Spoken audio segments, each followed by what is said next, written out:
નમસ્કાર, હું કરિશ્મા માની ઇન્ક્રેડિબલ ન્યૂઝમાં સર્વે દર્શક મિત્રોનું હાર્દિક સ્વાગત કરું છું.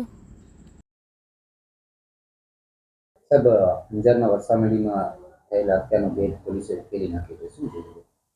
ગઈ તારીખ 8 ફેબ્રુઆરી 2025ના રોજ અમને પોલીસ સ્ટેશન એક કોલ આવેલ કે કેનાલમાં એક લાશ તરે છે. તરત જ તે જગ્યાની વિઝિટ લઈ અને લાશને બહાર કાઢવાના પ્રયત્નો કરેલ અને ફાયર બ્રિગેડની મદદથી લાશને બહાર કાઢેલ. ત્યારે જાણવા મળેલ કે ભાઈ આ જે મૃતક છે એના ગળાના ભાગે 3 ઈજાઓના નિશાન છે, શાર્પ કટિંગ ઈજાઓ હતી.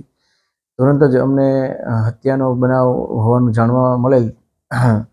ત્યારબાદ અમે મૃતક છે જે રાહુલ ગોડ કરીને છે, જે વેલ્સપન કંપનીમાં નોકરી કરે છે, ઉંમર વર્ષ 32 છે અને એની આસપાસના જે લોકો મિત્ર સર્કલ અને એના અંગે તપાસ કરતાં ખબર પડેલ કે રાહુલને એના સાથેના જે બાજુમાં રહેતા મિત્ર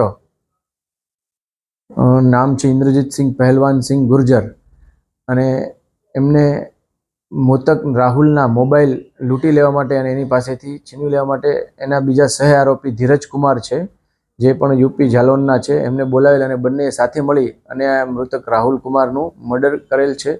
મર્ડર કરી નાખ્યા બાદ અરિહંતનગર પાછળ જે કેનાલ આવેલ છે, પાસેની કેનાલમાં લાશને ફેંકી દીધેલ છે. જે અંગે અમે હાલ ઇન્દ્રજીતસિંહ પહેલવાનસિંહ ગુર્જરની ધરપકડ કરેલ છે અને ધીરજ કુમારને પકડવાના બાકી છે. સાહેબ, આ બંને જે આરોપી છે એમના ક્યાં ઐતિહાસિક ગુના?